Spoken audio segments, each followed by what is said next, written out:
ایسی اس دنیا میں اصل چیز ہے عبادت، دوسری چیزیں اس کے ساتھ ضمناً ہیں جو کی جاتی ہیں اور کی جانی چاہیے. اور پھر نوکری کرنا، اپنے بیوی بچوں کے لیے کمانا، حلال رزق تلاش کرنا، محنت کرنا اور مزدوری کرنا بھی تو عبادت ہے. اور خود قرآن نے اس عبادت کو ذکر کیا ہے. فَإِذَا قُضِيَتِ الصَّلَاةُ فَانتَشِرُوا فِي الْأَرْضِ وَابْتَغُوا مِنْ فَضْلِ اللَّهِ. جب جمعہ کی نماز ادا کر لی جائے تو ہم مسجد میں مت بیٹھو. کیوں بیٹھے ہو؟ جب جمعہ کی نماز پڑھ لی، پوری ہو گئی، تو آپ کیوں بیٹھے ہو مسجد کے اندر؟ فَانتَشِرُوا فِي الْأَرْضِ، زمین میں پھیل جاؤ. اللہ کہہ رہا ہے زمین میں پھیل جاؤ. اب بیٹھے وہیں بیٹھے ہو مسجد میں، جمعہ کی نماز ادا ہو گئی، اب وہیں بیٹھے ہو صاحب سبحان اللہ، عصر بھی ہو گئی پھر بیٹھے ہو سبحان اللہ سبحان اللہ، مغرب بھی ہو گئی پھر بیٹھے ہو سبحان اللہ. ارے کیوں بیٹھے ہو؟ اللہ تو کہہ رہا ہے کہ فَإِذَا قُضِيَتِ الصَّلَاةُ، جب نماز پوری پڑھ لی جائے، فَانتَشِرُوا فِي الْأَرْضِ، تو زمین میں پھیل جاؤ. اور کیا کرو؟ وَابْتَغُوا مِنْ فَضْلِ اللَّهِ، اللہ نے جو رزق اتارا ہے، جو روزی اتاری ہے، اس کو تلاش کرو، اس روزی کو تلاش کرو. میرے بھائیوں، خود اللہ رب العالمین کہہ رہا ہے کہ رزق حلال کماؤ، روزی کو تلاش کرو. تو اللہ تعالیٰ نے رزق حلال کمانے کو بھی عبادت سے جوڑ دیا ہے. یعنی نماز پڑھو، اللہ کا حق ادا کرو، اور پھر نماز کے بعد آپ رزق حلال کماؤ.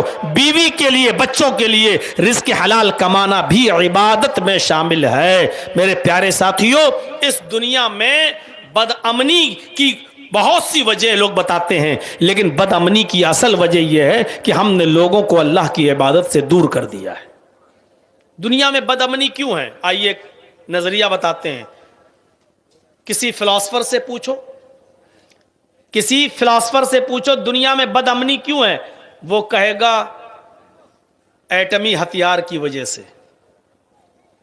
دنیا میں بدامنی اس لیے ہے کہ کسی ملک کے پاس ہتھیاروں کا خزانہ ہے اور کسی ملک کے پاس کچھ نہیں ہے. کسی کے پاس ساری چیزیں ہیں تو دوسروں کو ڈرا کر رکھتا ہے. ایک فلاسفر سے پوچھو تو کہے گا کہ دنیا میں بدامنی اس لیے ہے کہ کوئی امریکہ جیسا ملک اپنے آپ کو پوری دنیا کا سپر پاور بننا چاہتا ہے اور پوری دنیا پر حکومت کرنا چاہتا ہے، اور دوسرے ملک اس سے اس لیے ڈرتے ہیں کیونکہ وہ جانتے ہیں کہ اس کے پاس بڑے خطرناک ہتھیار ہیں. اس لیے بدامنی ہے دنیا کے اندر، کیونکہ امن و امان اور سکون تب ملے گا جب سب برابر ہو جائیں. کسی ملک کے پاس کوئی ہتھیار نہ ہو، امن اور امان قائم ہو جائے گا. یہ فلاسفر کا جواب ہے. اسی دنیا میں کمیونسٹ سے پوچھو کہ دنیا میں بدامنی کیوں ہے، تو کمیونسٹ اس کا جواب دے گا کہ دنیا میں بدامنی اس لیے ہے کہ رزق کی، دولت کی صحیح تقسیم نہیں ہوئی ہے. اللہ نے کسی کو بہت امیر بنا دیا، کسی کو بہت غریب کر دیا. دولت کو صحیح بانٹا نہیں ہے. کسی کو محل دے دیے بہت بڑے بڑے اور کسی کو جھونپڑی تک نہیں دیے، بیچارہ فٹ پاتھوں پر سوتا ہے، جھونپڑ پٹیوں میں سوتا ہے. کسی کے پاس عیش و آرام کے خزانے ہیں اور کسی کے پاس، بیچارے کے پاس صحیح اور صاف شفاف پانی پینے کے لیے نہیں ہے. اس لیے دنیا کے اندر بدامنی ہے. امیر غریبوں کا خون چوستے چوستے اور امیر ہوتے جا رہے ہیں، اور غریب امیروں کی غلامی کرتا کرتا اور غریب ہوتا چلا جا رہا ہے. اس لیے دنیا میں بدامنی ہے کیونکہ دولت کی صحیح تقسیم نہیں ہوئی ہے. یہ کمیونسٹ کہے گا. ایک لیڈر سے پوچھو، آج کل سرکاری لیڈر، موجودہ زمانے کے نیتا سے پوچھو، اور نیتا کا جواب کچھ عجیب ہی رہتا ہے. اس سے پوچھو کہ دنیا میں بدامنی کیوں ہے، چلو بھارت میں بدامنی کیوں ہے، تو وہ جواب دے گا کہ جن سنکھیا پر کنٹرول نہیں ہے، اس لیے بڑھتی ہوئی آبادی، ہمارے پاس غربت ہے اور بچے ہمارے 6 ہیں اور 8 ہیں. ایک بچے کو پال پوس کر بڑا کرنے کی اور پڑھانا لکھانے کی طاقت نہیں ہے، 4 اور ہم نے پیدا کر لیے ہیں. یہ جن سنکھیا، بڑھتی ہوئی تعداد، یہ بدامنی کی وجہ ہے. جو تعداد بڑھتی جا رہی ہے یہ بد امنی کی وجہ ہے. لیکن میں کہتا ہوں یہ تینوں جواب غلط ہیں. دنیا میں بد امنی کی وجہ ایٹمی ذخیرہ نہیں ہے. دنیا میں بد امنی کی وجہ دولت کی صحیح تقسیم کا نہ ہونا بھی نہیں ہے. آپ دولت کی صحیح تقسیم کر کے دکھا دو, سب کو برابر کر کے دکھائیے. آپ نہیں کر سکتے ہیں آپ, اور کر بھی دیں گے. مان لیجئے سب کو برابر برابر کر دیا جائے تو یہ مائک کون لگاتا ہے یہاں پر آج آپ کے یہاں؟ جتنا پیسہ آپ کے پاس ہے اتنا پیسہ ہمارے پاس بھی, ہم کیوں لگائیں گے مائک؟ آپ کا مکان ہم کیوں بنائیں گے؟ جتنی دولت آپ کے پاس ہے اتنی دولت ہمارے پاس بھی, ہم کیوں آپ کا گھر بنائیں گے؟ ہم کیوں مزدوری کریں گے؟ ہم کیوں رکشہ چلائیں گے؟ جتنا پیسہ آپ کے پاس ہے اتنا پیسہ ہمارے پاس ہے, ہم کیوں رکشہ چلائیں گے؟ دنیا میں جتنا انسان, ٹرین کے ڈرائیور ہوں, بسوں کے ڈرائیور ہوں, ہوائی جہاز کے پائلٹ ہوں, یہ سب نوکریاں کیوں کریں گے؟ جتنا پیسہ آپ کے پاس ہے اتنا پیسہ ہمارے پاس ہے, ہم کیوں یہ کام کریں؟ ایک انسان اپنے گھر اور مکان کو چھوڑ کر سعودی, کویت اور دبئی کا سفر کیوں کرے گا؟ جتنا پیسہ تمہارے پاس ہے اتنا پیسہ ہمارے پاس, ہم کیوں اپنی بیوی بچے ماں باپ کو چھوڑ کر ہم سعودیہ اور کویت اور دبئی جائیں نوکری کرنے کے لیے؟ نہیں ہو پائے گا. یہ اصل وجہ نہیں ہے بد امنی کی. دنیا میں جو بد امنی پھیلی ہوئی ہے اس کی اصل وجہ یہ ہے کہ ہم نے لوگوں کو ان کے اصل مقصد سے دور کر دیا ہے. اور اصل مقصد کیا ہے؟ عبادت. ہم نے لوگوں کو ان کے اصل کام میں نہیں لگایا ہے, اس لیے بد امنی پھیلی ہوئی ہے. ایک اسکول دیکھ لیجئے, آپ کے ہاں اسکول تو کھلے ہوں گے, آپ اسکول پر نظر ڈالیے. ایک اسکول صبح 10 بجے کھلتا ہے, 2 بجے اس کی چھٹی ہو جاتی ہے. آپ کا بچہ 10 بجے اسکول جاتا ہے, 2 بجے گھر پہ واپس آتا ہے. آپ کا بچہ 9:30 بجے اسکول پہنچ گیا. پہلے رکشہ آ گیا, پہلے بس کا ڈرائیور آ گیا, آپ کے بچے کو لے گیا. اسکول لگنے سے پہلے, کلاس لگنے سے پہلے بچے ایک میدان میں جمع ہیں, کھیل رہے ہیں, کود رہے ہیں, شور مچا رہے ہیں. ایک دوسرے کو مار رہا ہے, کوئی جھولے پہ جھول رہا ہے, کوئی کھسکنی پہ گھسک رہا ہے, کوئی پارک میں ہے, کوئی پکڑا پکڑی کھیل رہا ہے. اسکول میں شور ہو رہا ہے, شرابہ ہو رہا ہے, کان کے پردے پھٹے جا رہے ہیں. ایسا ہوتا ہے کیوں؟ کیونکہ ابھی بچے اپنے اصل کام میں نہیں لگے ہیں, اس لیے یہ بد امنی اسکول کے اندر پھیلی ہوئی ہے. بد امنی کیوں پھیلی؟ کیونکہ ابھی بچے آزاد ہیں, ان کو آپ نے ان کے اصل مقصد سے نہیں لگایا. بچے شور کریں گے, ہنگامہ کریں گے, سب کچھ کریں گے. اس لیے نہیں کہ وہ بھوکے ہیں, اس لیے نہیں کہ ان کے اوپر ظلم ہوا ہے, بلکہ اس لیے کہ ان بچوں کو ابھی آپ نے ان کے اصل کام سے نہیں لگایا. جیسے ہی 10 بجتے ہیں, گھنٹی لگتی ہے, پیریڈ شروع ہوتا ہے, سارے بچے اپنے اپنے کلاسوں میں چلے جاتے ہیں. آئیے ذرا اس منظر کو دیکھیے, سارے بچے اپنے اپنے کلاسوں میں چلے جاتے ہیں, ایک دم شور شرابہ بند ہو جاتا ہے. وہی بچے اب پڑھنے لگے, اے فور ایپل, ایپل مانی سیب, بی فور برڈ, برڈ مانی چڑیا. وہی بچے جو ابھی شور کر رہے تھے, پیریڈ لگتے ہی, گھنٹی لگتے ہی اپنے اپنے کلاسوں میں ایک دم خاموش ہیں, سناٹا چھا گیا ہے. ایسا لگ رہا ہے جیسے یہاں کوئی ہے ہی نہیں. بچوں کی ہنگامہ آ رہی, بیک وقت کیسے ختم ہو گئی, ایک دم سکون کیسے پیدا ہو گیا, بد امنی کیسے مٹ گئی, اشانتی کیسے ختم ہو گئی, سکون کیسے اسکول کے اندر ہو گیا. سکون کی اصل وجہ یہ ہے, آپ نے ان بچوں کو ان کے اصل کام میں لگا دیا. آپ نے ان بچوں کو بتا دیا کہ پڑھنے کے لیے آئے ہو, یہ تمہارا اصل مقصد ہے, لہذا پڑھو. اب وہی بچے اپنے اصل کام سے لگ گئے, A for apple, B for bird, C for cat, D for dog. وہی بچے اپنے اصل کام میں لگ گئے. امن اور امان اور شانتی پیدا ہو گئی. اس دنیا میں بد امنی کی وجہ ایٹمی ہتھیاروں کا ذخیرہ نہیں ہے. اس دنیا میں بد امنی کی وجہ لوگوں کی اور انسانوں کی بڑھتی ہوئی تعداد اور جن سنکھیا نہیں ہے. اس دنیا میں بد امنی کی وجہ دولت کی صحیح تقسیم کا نہ ہونا نہیں ہے. اس دنیا کی بد امنی کی اصل وجہ یہ ہے کہ ہم نے لوگوں کو, عوام کو اور پبلک کو ان کے اصل مقصد میں نہیں لگایا ہے. اس کو ان کے اصل کام میں لگا دو کہ وما خلقت الجن والانس الا لیعبدون. تمہارا اصل اصل کام یہ ہے کہ اس دنیا میں تم اللہ کی عبادت کے لیے پیدا کیے گئے ہو. اب جب یہ انسانیت اللہ کی عبادت میں لگ جائے گی تو امن و امان پیدا ہو جائے گا, سکون پیدا ہو جائے گا, شانتی پیدا ہو جائے گی. کیونکہ ہم نے ان کو اصل کام سے لگا دیا ہے. میرے بھائیوں, یہ کام ہونا چاہیے ہمارا اور آپ کا کہ ہم لوگوں کو ان کے اصل کام سے جوڑ دیں. وَمَا خَلَقْتُ الْجِنَّ وَالْإِنسَ إِلَّا لِيَعْبُدُونَ. اصل مقصد یہ ہے, ہم نے لوگوں کو اصل کام سے نہیں جوڑا ہے. اب آئیے میں 2-3 چیزیں آپ کے سامنے رکھتا ہوں. عبادت, ایک ہے عبد, ایک ہے عابد, ایک ہے معبود اور ایک ہے عبادت. ان 4 چیزوں کو ذہن میں رکھنا. عبد بندہ, عابد بندگی کرنے والا, عبادت کرنے والا, معبود جس کی عبادت کی جائے, اور عبادت وہ جس کے ذریعے اللہ خوش ہوتا ہے. یہ 4 چیزیں. ہم اور آپ سب کون ہیں؟ اللہ کے بندے, عبد ہیں. اور ہم جب بندگی کرتے ہیں تو کون ہو جاتے ہیں؟ عابد. ابھی ہم کون ہیں؟ عبد. اللہ اکبر. اب ہم کون ہو گئے؟ عابد, عبادت کرنے والے. ہم کون ہیں؟ عبد. سحری کی, روزے کی نیت ہم نے کر لی کہ آج ہمیں روزہ رکھنا. اب ہم کون ہو گئے؟ عابد. یہ روزہ ہم نے کس کے لیے رکھا ہے؟ اللہ کے لیے. وہ کون ہے؟ معبود جس کی عبادت کی جائے. ہم ہیں عبد. اللہ اکبر. اب کون ہو گئے؟ عابد.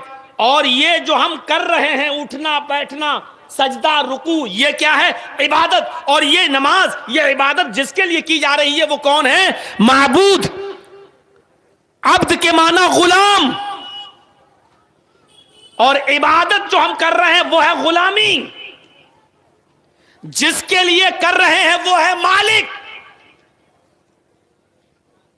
اس فرق کو سمجھنے کی کوشش کیجئے گا. ہم اللہ کے عبد ہیں, غلام ہیں, ملازم نہیں ہیں. عبد میں اور ملازم میں فرق ہوتا ہے. ملازم کس کو کہتے ہیں؟ مثلا ہم سرکاری نوکر ہیں, کسی جگہ پر ہماری سروس ہے, ہم 9 بجے گئے اور 5 بجے وہاں سے چھٹی ہو گئی ہماری. 5 بجے کے بعد ہم آپ کا کام کر بھی سکتے ہیں اور نہیں بھی کر سکتے ہیں, یہ میری مرضی. آپ زبردستی ہم سے کام نہیں کرا سکتے ہو. میری بینک میں ڈیوٹی ہے, ایک مثال دے رہا ہوں میں, ہے نہیں, میری بینک میں ڈیوٹی ہے.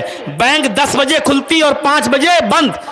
ہمیں جاب ملی ہے, سرکاری جاب ہے. 10 بجے آپ آئیے بینک اور 5 بجے تک آپ کو رہنا ہے. 10 بجے سے 5 بجے تک ہماری ڈیوٹی ہے. 5 بجے کے بعد ہم جا سکتے ہیں. 5 بجے کے بعد ہم سے کوئی زبردستی کام نہیں کرا سکتا ہے.